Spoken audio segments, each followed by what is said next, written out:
Hi there, welcome to our channel. I'm Vic. I'm Nick. And we're MV Board Gaming. And today we're looking at Windmill Valley. This is a game designed by Danny Garcia. It's published by Board and Dice. It plays 1 to 4 players. Nick is going to go through how you play, and then we're going to give our reviews. Hello everyone, welcome to the table. We are set up for a 2-player game of Windmill Valley. Here we are. This is a game that is played over 4 rounds. We have it right over here. This counts down the game right there. So this turn, it's a lot of action selection. So I'm going to pull up this. Everyone has one of these gears right here, and these will represent the actions you can take. You'll have 2 choices on these actions, perhaps even be able to do both of them, but currently 2 choices, your left side or your right side. So the round, the way it's going to go is once this red cog right here hits this, it will increase the round. You'll get bonuses over there. I'm not going to explain every single thing about the game, just want to give you a little feel for it. So on your turn, you're going to move this based on the water level. At the beginning of your turn, the first thing you're going to decide is, do you want to increase, decrease, or stay the same with the water? So if I want to stay the same, I will then be able to skip this because I stay the same at 1. That means it does not move. However, the water level can go up if you decide you want to spin your wheel 2 times or 3 times. There's also a cost associated with that, but you'll get victory points as well if you decide to do that. So anything in red is something that's going to cost, and anything in white is something you're going to get. In this case, victory points and losing money. So let's just say, for argument's sake, I only want to move the 1 time. So that is the very first step. I will then move this 1 time, left side clockwise. And now the arrows that are pointed are the 2 choices I have. Well, you can see this whole area is lowering the water level. If you decide to do that action, you're going to lower the water level here and get the value times where its current location. You can take victory points or coins in any combination. But these, as you can see, are all the same, so you can upgrade. There are actions to upgrade. Speaking of which, we're pointed at 1 right now. So this would probably be the action I want to do. I want to do an upgrade. That upgrade is shown over here. We have a couple free ones and a couple that cost money. If you were to pick that action, you can then replace any of these except the ones that have arrows pointed at them. So go ahead and do an upgrade action. Some of these upgrade actions have a little plus at the top left. This allows you to do, like I said, you might be able to do both actions. Well, if it has a plus, you can do both actions. So I can slot this here, and then next turn, if I do it, I can do that. I can do both of these, lower the water level, and take one of these actions over here. So I'm just going to keep going over the actions. I've already explained this one, doing an upgrade to that, and that is called enhancing your wheel. You can also, before you do that, you can also spend a coin to refresh this market. It's the same thing right here, you can see. Spend a coin to refresh that market. Another action you can do is build a windmill, and that will be pretty obvious by the symbology right there. You can build the windmill. You have to make sure it can reach this market here. So as you can see, we'll have to take one of these free ones, and you're going to get bonuses adjacent to it. Once you have some windmills out there, you can then reach deeper. As long as it can reach via the windmill, it can reach the markets. If you pass through somebody else's windmill, they get a point. Whatever you build, again, is going to perhaps cost money and give you benefits that it points to. You'll see the arrows all over there. All right, that's building a windmill. When you build a windmill, also, I'll show you my player board. You can remove one of these windmills, and it's going to give you perhaps a benefit for the tulips you get. We'll get into tulips a little bit shortly. We start the game with a tulip, depending on what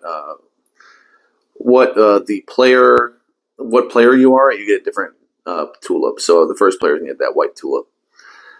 But you'll get points based on how many of these types of tulips you have when you unlock all the windmills in that category.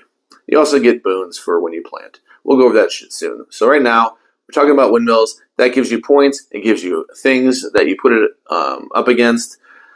And yeah, there you go. Windmills. Next, we'll talk about visiting the market. Visiting markets over here. You can, if I were the dark blue player, you would go clockwise. You see that arrow pointed to it. And I'm there with 3 people now, so I can do one of these actions 3 times. I can either take 3 of these dark tulips. I can plant 3 yellows, up to 3 yellows, or plant up to 3 violets. And when that's done, I move one more time right here. Because on the visit the market action, it is a 2 times costing 2 coins. So I go down on my coin track. The coin track, by the way, is kept right here. So I'll just go down a couple on that and then do these 2 actions. So now that this is here, I can do any of these for 2 because there are 2 only there. Right here, it's saying you can spend money to move one of these neutrals there, so you can then get 3. If it was worth it for you to spend a coin to do that, you can do that. Also, if the spots were full, you can spend a coin to go on top of another person, so it is still going to give you the ability to use that action. It's not locked. And that is visiting the market. We're going to go to the farm enhancement over here. There are 2 things you can do here. Like I said, you can always start out by spending a coin to refresh them, but there are 2 options. When you go here, you can take any of these for the top part as a helper or any of the bottom part as a contract, which will score you points. So either abilities or points at the end of the game. And that's that area. Plant tulips, pretty standard. You're going to plant tulips by taking the tulip bulbs that you have down here and planting them. You get points for having the same or completing rows. You also get points for having certain things in the columns. So rows and columns, it does matter. And it says what it will count for or what you will lose if you have the same tulip bulbs in the same column. All right, that is planting tulips. Foreign trade is over here. In this action, you can use your tulips for something else. You can place it adjacent to 2 different areas and get rewarded for whatever you place it against. Additionally, or instead, if you rather, you can take all the tulips that are there and slot them into your planting area right here, ready to be planted in a future turn. And the last thing I already talked about was the water level that you can reduce. I already explained that. So, counting down the end of the game, once you hit that, you're going to, let's say I got there first, I would get this bonus up here, and then I would take the better bonus, and it would cross that out. And we're just going to keep playing just like this, so my opponent could be here for longer than I am, but once somebody hits that final 1, they're going to get the 5 points there, plant twice, and the game is going to count down. You're going to finish that current round and play 1 final round. Beyond that, the only thing I will mention is the Queen's Wishes right over here.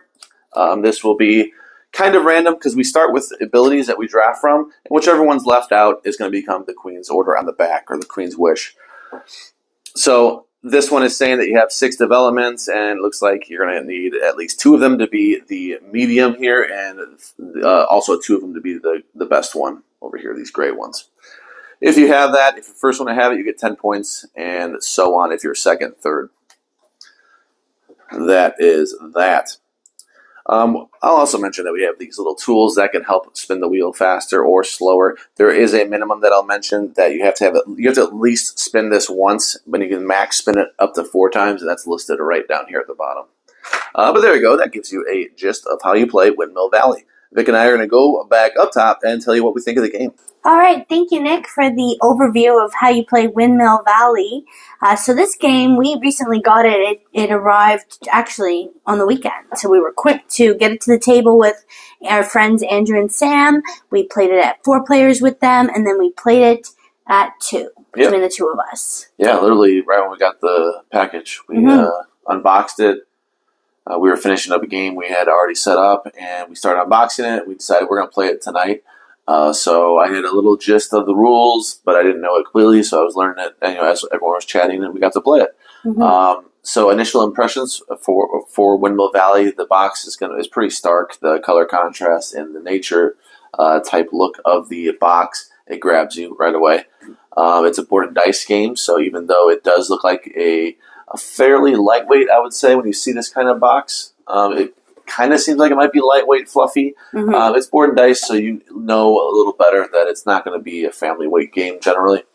So, yes, this is a game that intrigued me right away. It jumped to when I heard about it, it jumped so high on my anticipated games because of your action selection.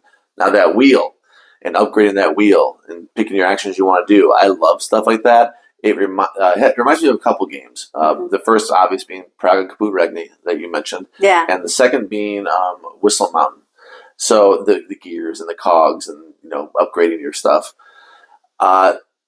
Just some combination of that. So you remember the cogs in Whistle Mountain? It's a little different. It just reminds me because there's so many cogs all over. I do. Yeah, but the actions, little abilities that you had. It's definitely more in line for the action selection for the and upgrading your actions for Praga. Great pieces, recessed boards for your player boards, super nice. You have a few recessed boards, your money and your windmills, but not for the what do you call it? The tulips.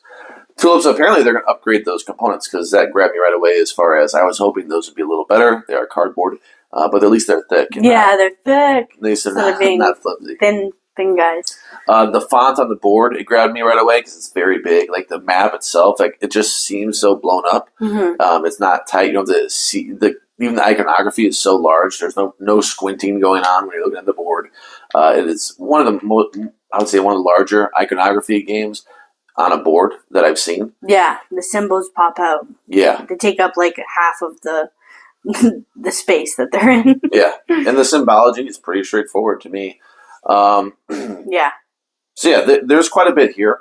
Upgrading your actions, collecting sets, of tulips, getting helpers that help you either with like bonuses during the game, doing different things, or you can use them for your contracts to get you points at the end of the game. There's quite a few things going on. They have different stages of the game as far as the water level. Then you're doing these actions on your wheel. You can upgrade your actions.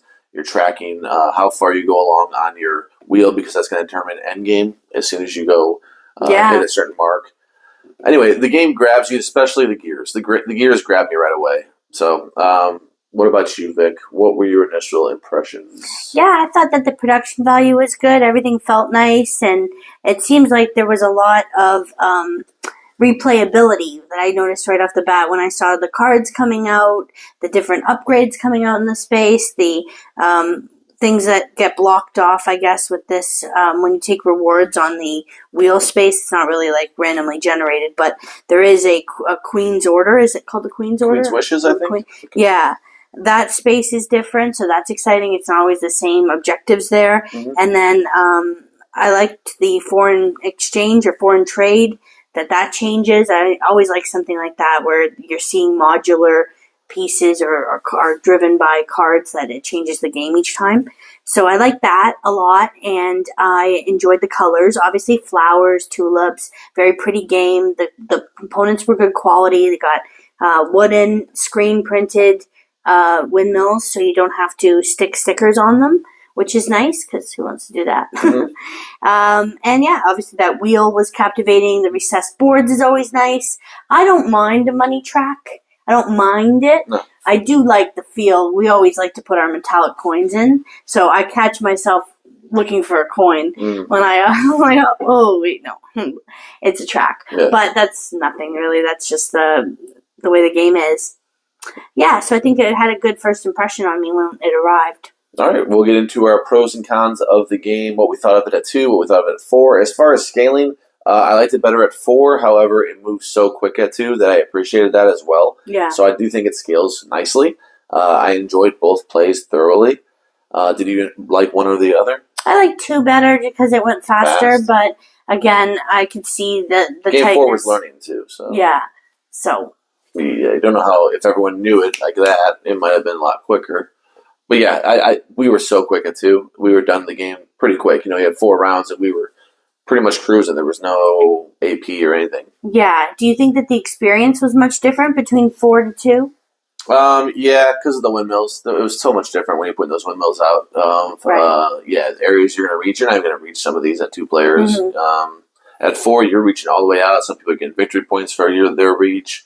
I like that. I like that at 4 a lot more as far as the whole windmill action itself. This game I like for there's no dead actions to me. I was trying to think if there's a dead action like this is kind of a boring one. No, you need to plant. You need to get your helpers or contracts, whatever, to get you points and to help you throughout the whole entire game. Yeah. Upgrading your wheel is huge. My first game, I didn't really do it. And then my second game, I did a ton. Mm-hmm. But a lot of that had to do with the Queen's wishes, too. Yeah. The Queen's wish that I would upgrade my actions, and I did. I love the upgrades. I underappreciated them the first time I played. The second time I played, I did not make that mistake again. Mm-hmm. And I actually went out and got those early. And I kept getting them. So what about lowering the water? Yeah, that's not it. Yeah, it is an action that you can pick, but you're not generally going to. Yeah. It is a wonky action. Yeah. I just don't think of it as, it's almost as if it's not even an action, because it's not on your main wheel. It's on that side wheel. It's like, hey, you can do this instead if you want. I know, and I hate when I have to do it. I'm yeah. Like, there are better development times ones. I need, you can update that. But I like getting the coins when you need it in a jiffy. Yeah. And that was pretty broke last time we played. And if you think about it, that's like the quickest action you do is just lowering the water, collecting coins or victory points. But there is upgrades to that action too. There's ones that you can lower and get coins and different things like that. That's super nice. They can put that over there and it makes it even stronger. Mm-hmm. It makes you actually want to pick the downgraded water, the closing off the water. I like this game. This is a Nick thing. Dark blue. You don't get to see it very often. Yeah. I love dark blue. Yes. Dark blue is so awesome. That is true. So right away I was like, I'm dark blue. Normally I say, hey, what's everyone want to be? I'm like switching. I'm like grabbing the dark blue right away. I never see it. I'm always green. Wow. All right. This is a little thing of mine. So the strongest thing for me in this game, period, is the action selection. I like the wheel. At first it was a little tricky. You're trying to figure out, okay, this has to go clockwise. Yeah. And I noticed people are doing it different ways, but it's still at the same outcome. It's just like, okay, it would be nice if everyone just, so we can see it does the same thing, like the left wheel clockwise, like it's supposed to. Oh. But some people are doing kind of clockwise right wheel or something else. But same thing. So that's what really grabs you. That's the make or break of the game. If you like action selection like that. And it is a cool because one wheel is bigger than the other, so it's not going to meet up at the same point every time, which is excellent. Oh, really? Yeah. That's how the physics work. Okay. Yeah, so those two that you lined up are not going to match every time. They're not going to match because the one wheel's smaller right. than the other. That makes sense. So. It's 5 and 6. Yeah, 6 on the large wheel, 5 on the small wheel, which is great. I love that. If it was the same size, you always know you're going to be exactly doing the same combos. Yeah, which I thought until you said. Yeah, so that it's super good that change that score. Negatives.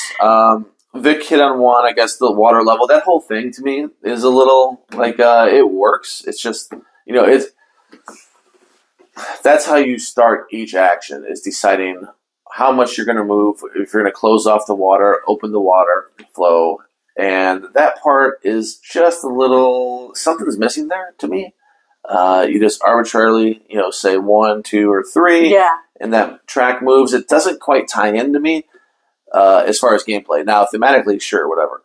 But gameplay, it just feels off because then I'm jumping to the actual meat of the game where I'm picking my action. I don't know. There's just something about that part. It's not going to hinder my score very much because it's such a small part of the game. You just kind of skip over it almost. Mm-hmm. But it is not great when somebody wants to undo it. And they're like, oh, wait, no, I don't want to do this action. I have to undo all the income that you got or the cost you paid, let's say, for doing more than one. Whatever it is, you got to undo a lot more than just like, I chose this action, undo it, Mm-hmm. Anyway. I like how the game isn't very confusing. There's plenty to do, plenty of ways to attack the game, but it's not confusing. I don't feel like I was ever confusing everyone I explained. We didn't even talk about the market. The market's nice too. I like that you can't just do whatever the hell you want, and it doesn't just line up perfectly for you. It's like, oh, I got this, and then the next stage I can plan it. No, you can't. Yeah. It's actually the one after that you can plan a specific type of You like that? I do. I do. Otherwise, it's kind of like, I'm just going to get the stuff, next jump, plant the stuff I got, and it's not like you have to. It makes you want to come back. I like an easy life. If you don't have that, otherwise there's no reason to come back. You did your thing, and I'm good with the market. Forget it. Market me. It has to be a viable option. Throughout the whole game, like everything else here pretty much is. I see. Yeah, I guess upgrading isn't necessarily a great option at the very end of the game, unless there's a Queen's Order, Queen's Wish. Yeah, negatives. I mean, I don't have that many negatives. That was the big thing that to me felt a little negative. The replayability, I don't know. The board isn't going to change any. The cards will.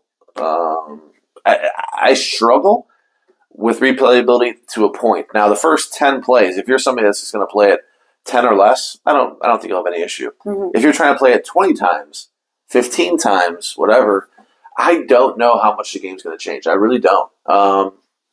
Upgrading your actions, you might stick it with things that, a certain type of thing. You might just get, I like this thing. I like doing the windmill things. I like really doing that. And you might just end up sticking with it. I don't know. I can't vouch one way or another on that, so I don't know if it's negative. I'm going to call it a neutral. Yeah, but I think you do get tied into other actions, though, from spinning the wheel. Like, you're not going to get to do all the same. Yeah, I'm at the developments. If you're going to go for the same type of upgrades or not, if you prefer different actions and you're going to keep going for them, then the game kind of will feel samey. Yeah. But if you're somebody that just, this game I want to do this, then you're going to enjoy it more. This game I want to try this out. This game I want to try that out. That's going to be where, if you're that type of player, I think this game does have good replayability. If you're the type of player that feels like something's overpowered, or you really enjoy this and you stick with it, the game's going to get samey. You're going to pick the same actions all the time. Right. You're going to upgrade the same way. You're going to fall into that because everything on the board itself, the main board, is static. Mm-hmm. Yeah, agreed. Any other negatives, though? No, not really. I mean, I think the money, it's tight in the game. A lot of the time you get stuck and you're like, oh, I'm going to do this. Wait, no. And you look at your track and you go, no, I'm not doing that. What am I going to do? And then you get a bonus. And I like that there's a lot of bonuses, but sometimes you don't even want that bonus. You're like, oh no, don't give me another tulip. It just cost me $3. But you can choose, I guess, to decline it. It's not like it gets forced on you if you have like a boon that gives you a tulip or something. But yeah, sometimes I guess the tightness of that, like I said, I like an easy life. I like things to be stress-free. And, it can be, but it's easy to get money. There's a lot going on to get money. It seems like you can take an action. It does take a turn or, thinking to see how you can get some money, but there are ways. So it's redeemable that way. But yeah, I don't have much else negative-wise to say. Okay. All right. Let's go to scores then. You want to start? Yeah. So I gave this one an 8.3. Visually, very nice, not too heavy, so you feel like it's accessible. You're not going to be dropping this on people and they're like, oh God, and they're like really stressed out about how many rules there are.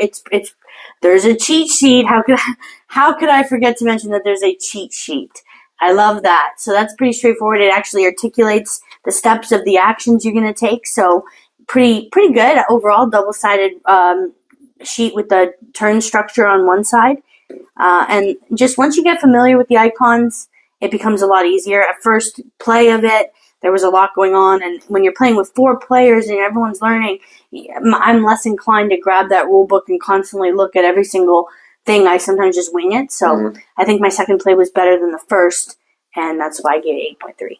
All right. I knew I had it, but never even glanced at it really until now. Because when I learned the rules, so I didn't really have to reference them.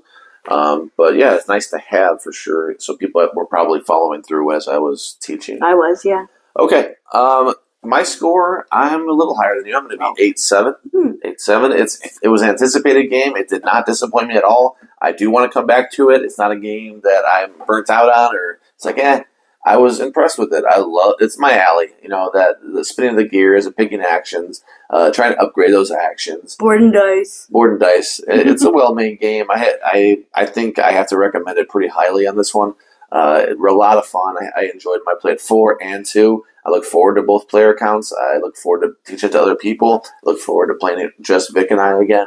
I thought it was great. So 8-7 for me. Thank you so much for watching. We hope you liked this review. If you did, please click the like thumbs up and comment if you've played it or you've played something similar or you like board and dice as much as we do. Thanks so much for watching. Bye. Bye-bye.